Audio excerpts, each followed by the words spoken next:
Mosley's Obstructed View podcast. Of course, you hear a lot of it on ESPN at Central Texas. Mike Craven from Dave Campbell's Texas Football Magazine is with us. And of course, now it used to be the magazine. Now they've got all sorts of podcasts, the Republic of Texas podcast. Mike's writing columns all the time, and he is a senior writer from Dave Campbell's Texas Football. Mike, welcome to the podcast. Good to have you. Yeah, absolutely. Appreciate you having me on. And I wanted to start. This is kind of exciting.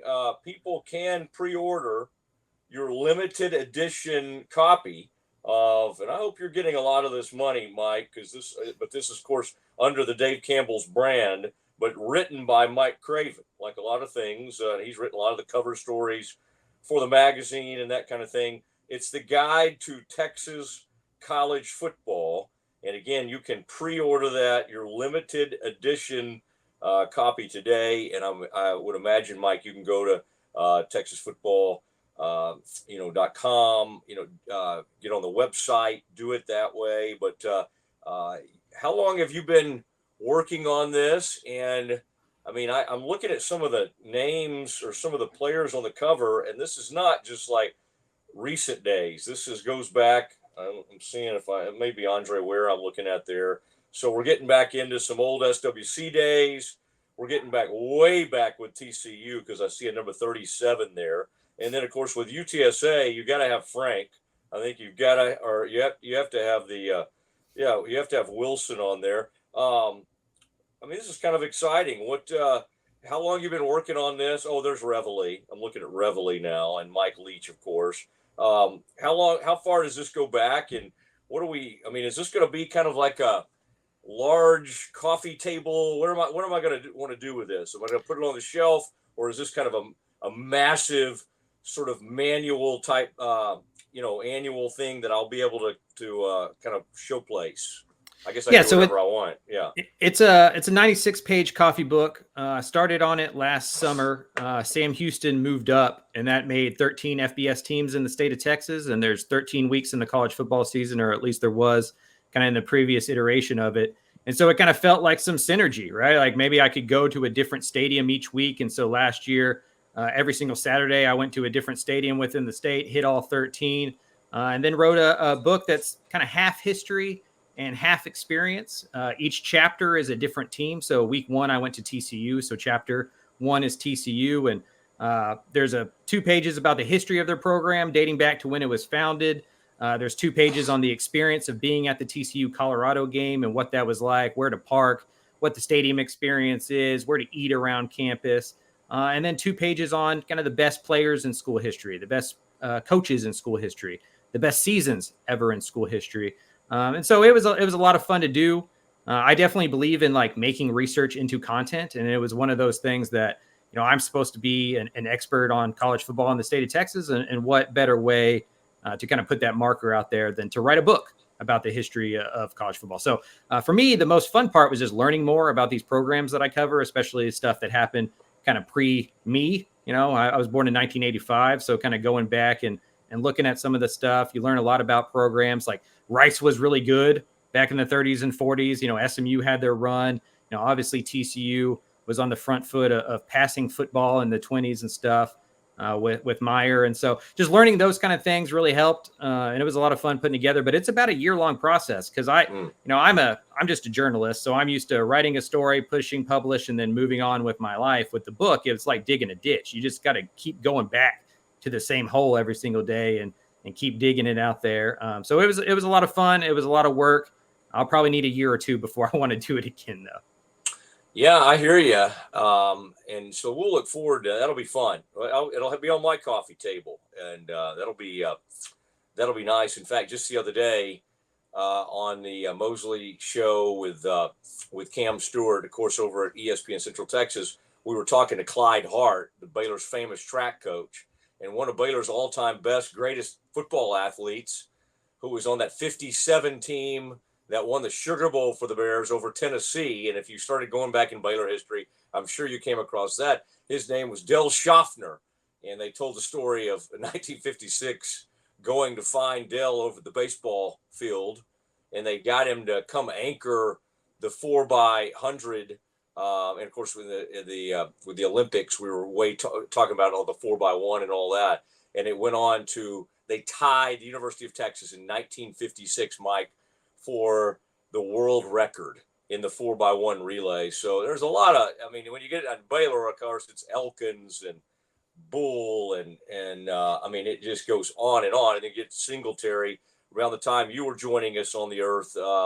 Singletary had just wrapped up his illustrious career at Baylor and was already starring with the Chicago Bears. In fact, if you were born in '85, you came into the world when the Bears, the Buddy Ryan Bears. So I'm just now putting it all together. But that's exciting. I hope people will get out there and buy that. I was reading today. In fact, you'd written about UTSA. You do a really nice job of like covering all the Texas teams, not just the ones we're accustomed to focusing on. UTSA, which has had these star players for seemingly about 6 years now, kind of has a new group. One thing I wanted to ask you about, you've gotten to know GJ Kinney. I saw he was on one of y'all's podcasts recently. You've gotten to know Traylor, and I'm sure you've written a ton on him. Like, are those guys, Traylor was up for the Houston job, ends up going to the guy from Tulane. GJ seemingly doing a really nice job at Texas State. When we talk about the next, like the pipeline of great coaches, how do you view those guys? Like when it looked like Aranda could get fired, Traylor's name obviously came up. Kinney had just put the hurt on him from Texas State, but maybe probably the thought was he might not be seasoned enough. Where are you on, like, do you think like Traylor will finish out his coaching career at UTSA? Do you still think there's a team out there that might go after him? When you view those guys I just mentioned, and maybe you have a couple of other names, where do you see those guys going, and what do you think kind of they're viewed in the whole coaching pipeline and coaching hierarchy in the country? Yeah, I mean, my history with Jeff Traylor dates back to when he was the high school coach at Gilmer, and he's just always been a super organized guy. His players love him. The culture's always been great. He wins everywhere he goes. I'm a UTSA grad, so I'm not here pushing him out the door, obviously, but I do think he's bumped up against the ceiling of what the Roadrunners can do, especially in NIL and in the conference and what it is. And with the G5 kind of taking a back seat, I know that they're able to have a spot in the playoff now. But with the transfer portal, it's harder than ever to be a G5 coach. They have a really good defensive end that has 14 and a half sacks, is the American Conference Defensive Player of the Year. Now he's at Texas because you just can't hold on to those guys. They got a really good cornerback named Cam Alexander. Now he's at Oregon. And so I do think if you're Traylor, you're trying to find a place that, you can go win even bigger at and keep those players around. For Kinney, this is going to be the first time he's been somewhere twice in a row. He's been a ladder climber early on in his career, where it's been 1 year, move on, 1 year, move on. We'll get to see him for the second year at Texas State. Interesting to see what that will be. I think it's funny, or not funny, it's ironic. Those two are super close.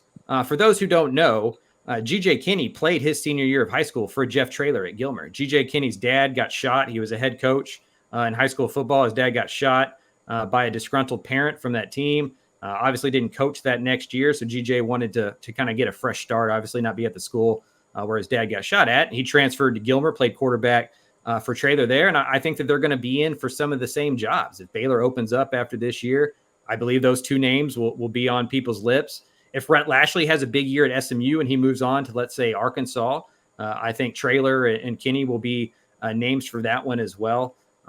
Traylor's a really good football coach. UTSA, before he got there, was not very good. About 15 games under 500, had only gone to one bowl, had never been to a conference championship game. And he's only lost 4 games in conference, right? If you take away Power 4 teams, he's 27-4 against his peers. And so a great coach. I think the problem for Traylor in the hiring process, from what I know, is his buyout is really big for a G5 program. It's $6 or $7 million. In comparison, Willie Fritz's out of Tulane was $1 million. So if you're the Cougars and you're already paying, Dana Holgerson and his staff about $20 million to walk out the door, bringing in a guy with only a $1 million buyout clears up $6 million that you can use for NIL and all sorts of other things. So I do think while Traylor, when he signed that extension, did UTSA a favor with that buyout because they can go buy the next coach with that buyout. I think it also kind of put him in a situation where you got to really be clearing away the favorite of that next school, because they're going to go in big to buy you out, and then also to pay you, and also to pay your staff, and also to pay your team. That's created a little bit of a hurdle for him. I'm surprised he didn't get more momentum with the A&M job, just being an East Texas guy. I think the Aggies thought that they were a little too good for the G5 coach in San Antonio, the former high school coach. But he would have killed it there. And one of the things that always cracks me up is they always point at these G5 guys as like, well, can they recruit at A&M? And it's like, folks, I could recruit at A&M with NIL, right? Like, it is a lot harder to recruit to UTSA or Texas State than it is to Texas A&M. It'll be interesting to see what happens with those two guys moving forward. Yeah, that is interesting. And of course, they ended up with Elko, and perhaps he'll do a great job there. But they also thought they were too good for Stoops right out of Kentucky. And we saw the backlash when they started to try to hire him. So the Aggies wanted a change more than anything. But isn't it funny when they get that change? It's like, well, yeah, but not that guy. Now, you had a recent trip to A&M. But I wanted to ask you also about what TCU. I think Dave Campbell's. Y'all have been writing about kind of what they've put together. It has kind of become a running joke on our show, and talking to Mike Craven from Dave Campbell's magazine, senior writer for them.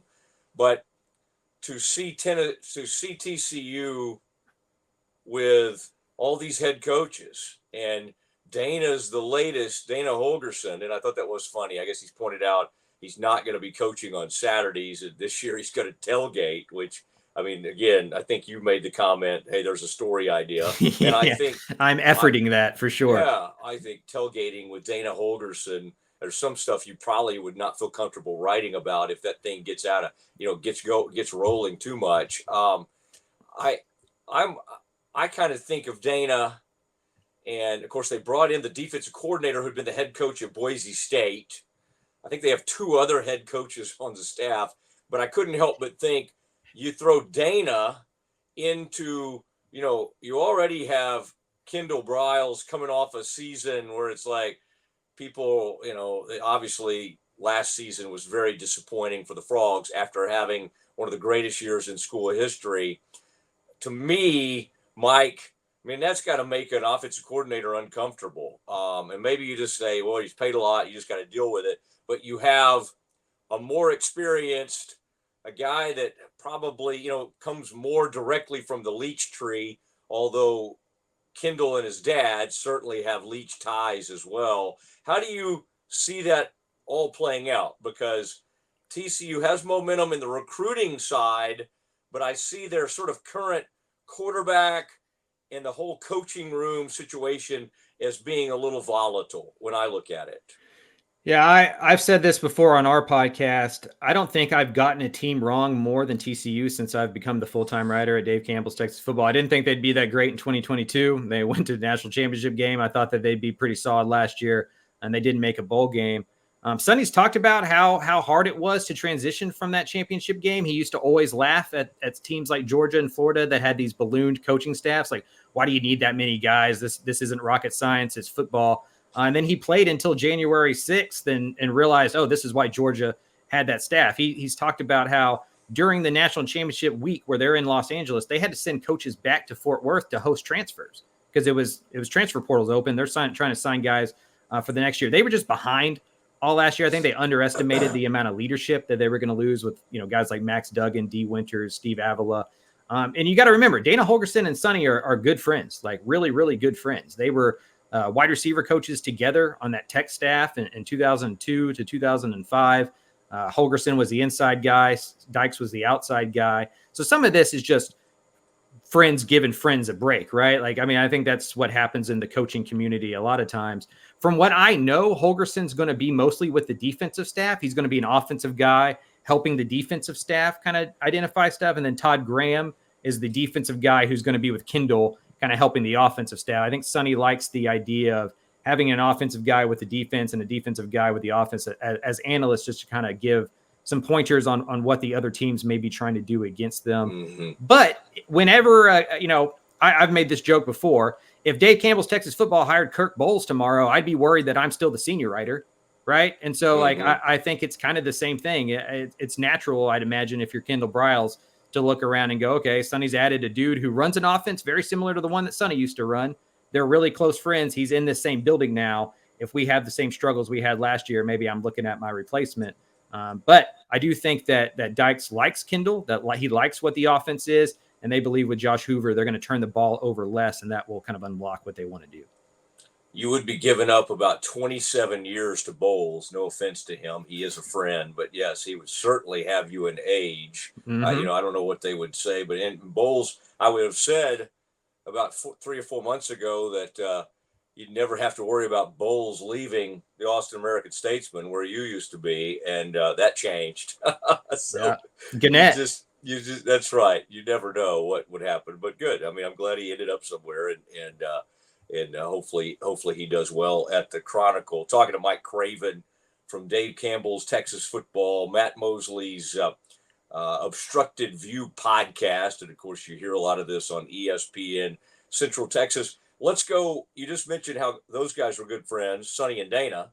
Well, Dana's, protege, and of course, under Mike Leach, you got Spavital comes up under Dana at West Virginia. And he starts out at Baylor, and Baylor's like on an interesting run right now. There's like they're trying with Dave Aranda on a huge hot seat.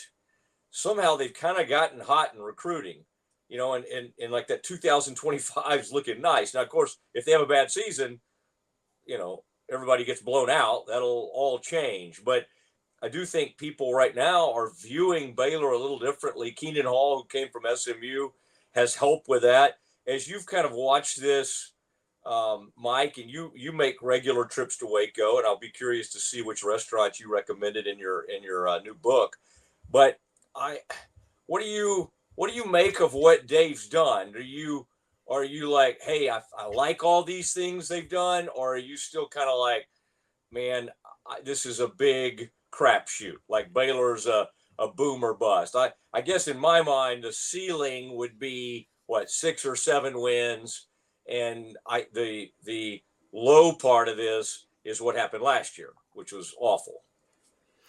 Yeah, I tend to agree with you. My concern's more the roster than the coaching staff. Like on paper, Dave Aranda being the defensive play caller, Jake Spavital being the offensive play caller. Sign me up. Those are 2 guys I trust to do those 2 jobs. They've been very good at that at multiple stops.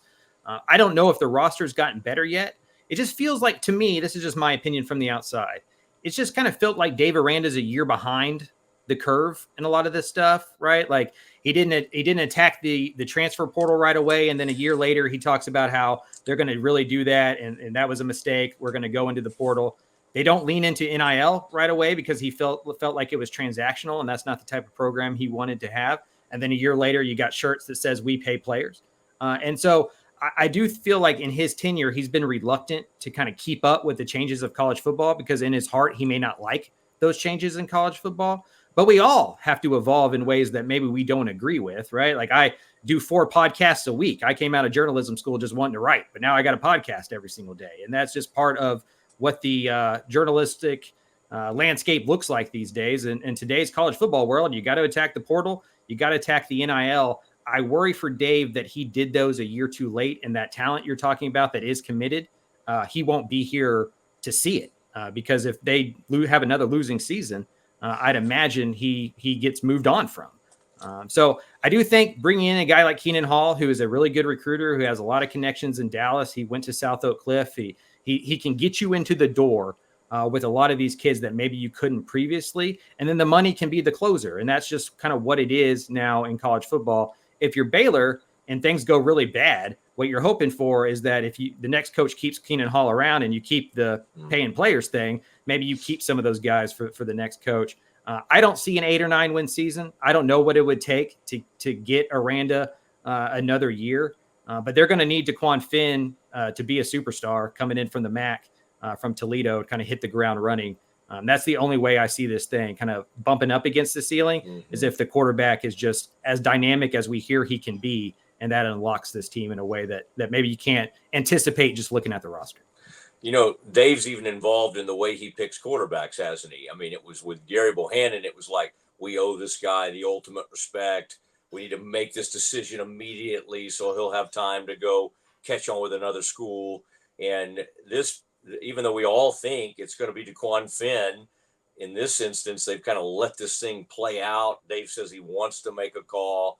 I think we'll always argue, did they make the right call? I mean, ultimately, Chapin did not accomplish anything close to what people had hoped.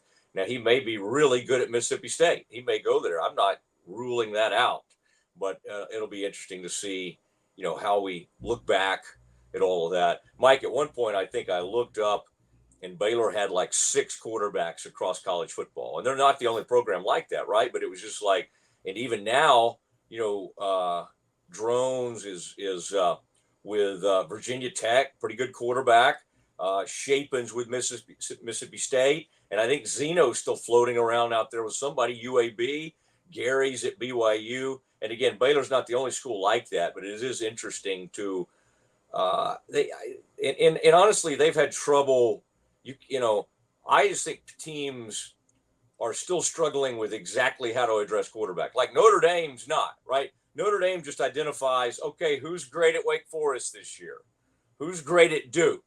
All right, we'll just take that guy. I mean, Notre Dame's basically in the ACC and everything other than football. So it's just kind of like, we're just going to take whoever the most accomplished dude is out there. The Bears are not in that position, although they did go get, somebody very accomplished from the MAC. I'm curious, Mike, and by the way, sorry to add to your podcast load here. Now you got to put the Obstructed View podcast on there.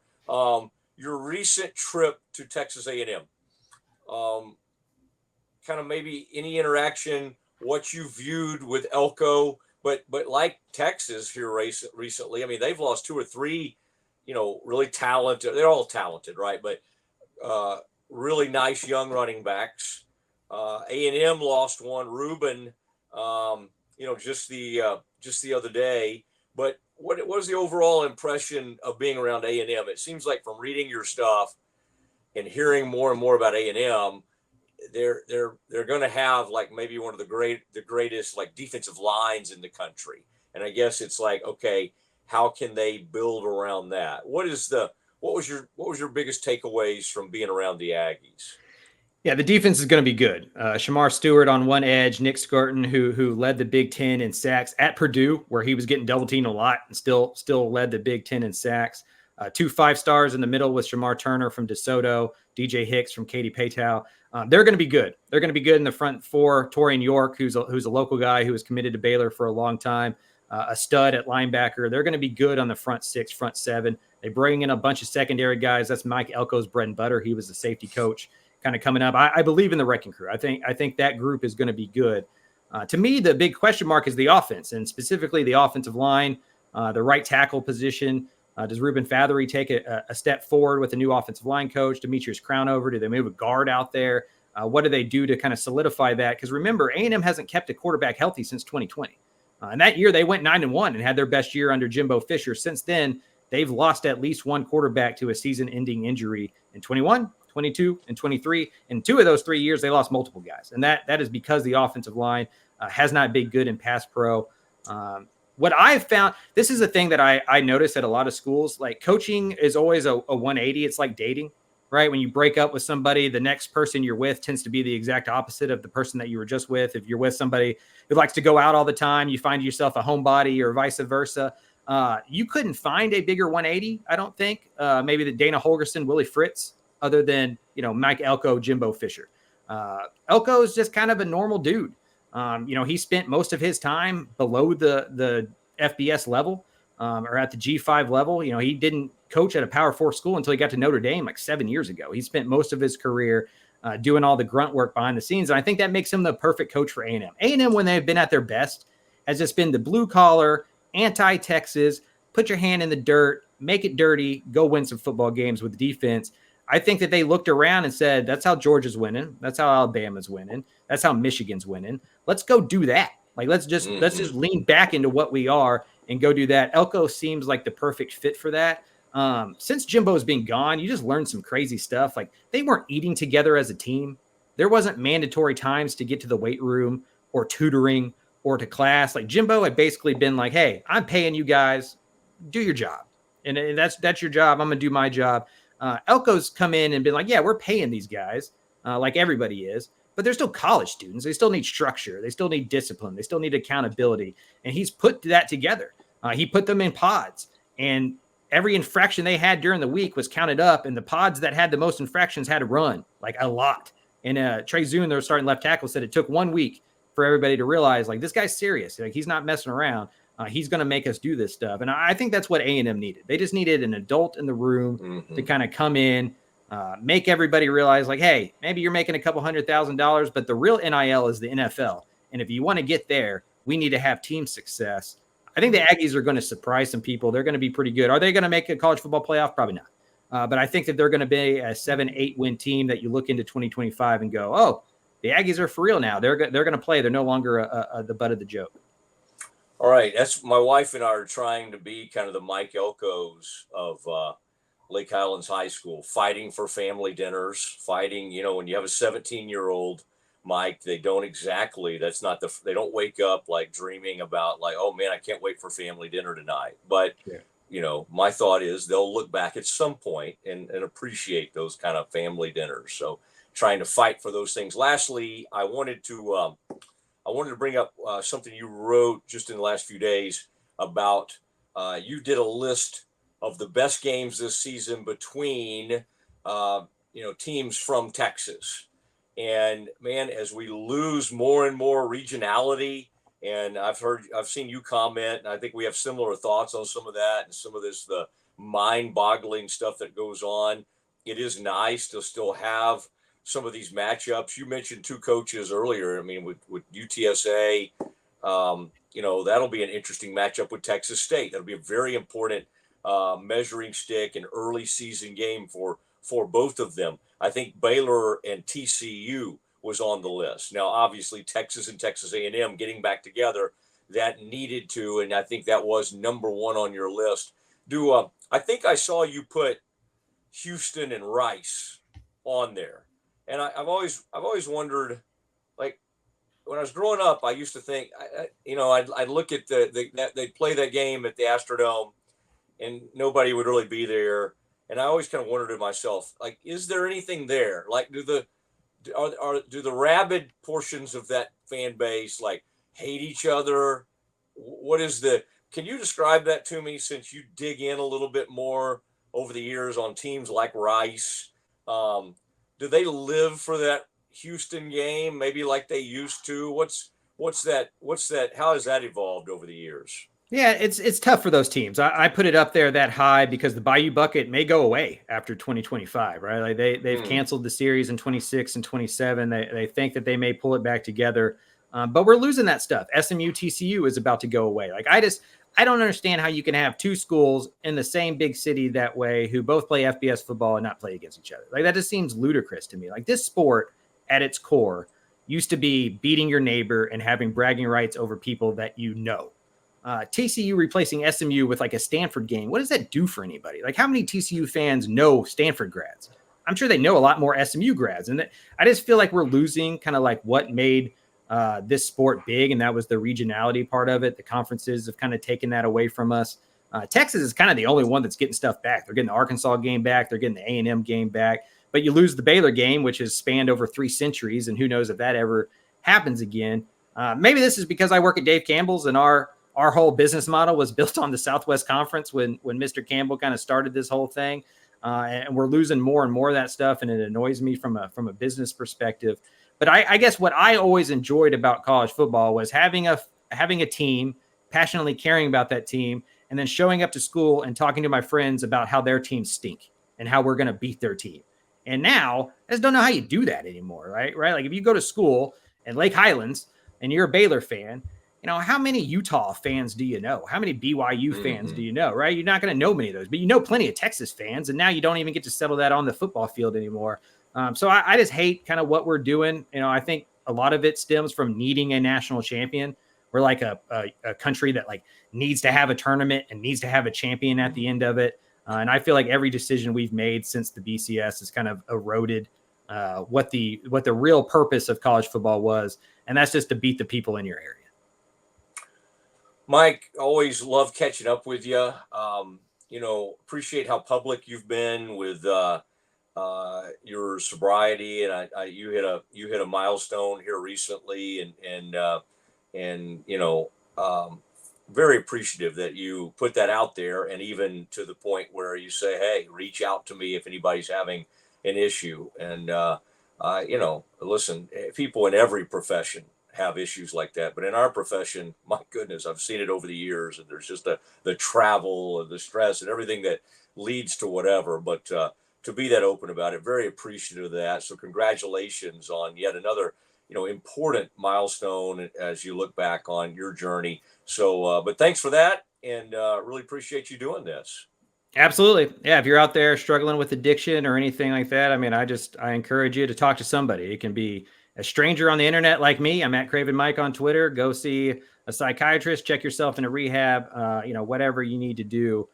There are a ton of people out there dealing with it. You're not alone. And for me, sharing it is self satisfying because it keeps me accountable, right? Like if everybody that knows me knows that I went through that and I'm at a bar at 11 o'clock in Waco and you see me, you're going to know something's up, And so for me, it just allows me to keep myself accountable. I think we all kind of deal with our scars better when we talk about them. And I don't think there's anything to be ashamed of about it, right? We all go through our stuff. That was something I went through, and I'm proud of it. I'm proud of kind of coming back from it. I'm glad I had the experience because I think it made me tougher, and we should probably stop being so worried about whatever everybody else thinks, because at the end of the day, we're all just trying to get through this thing in one piece. Well, I appreciate you, Mike Craven, on Matt Mosley's Obstructed View podcast, and of course, ESPN Central Texas. Thank you, Mike. Thank you.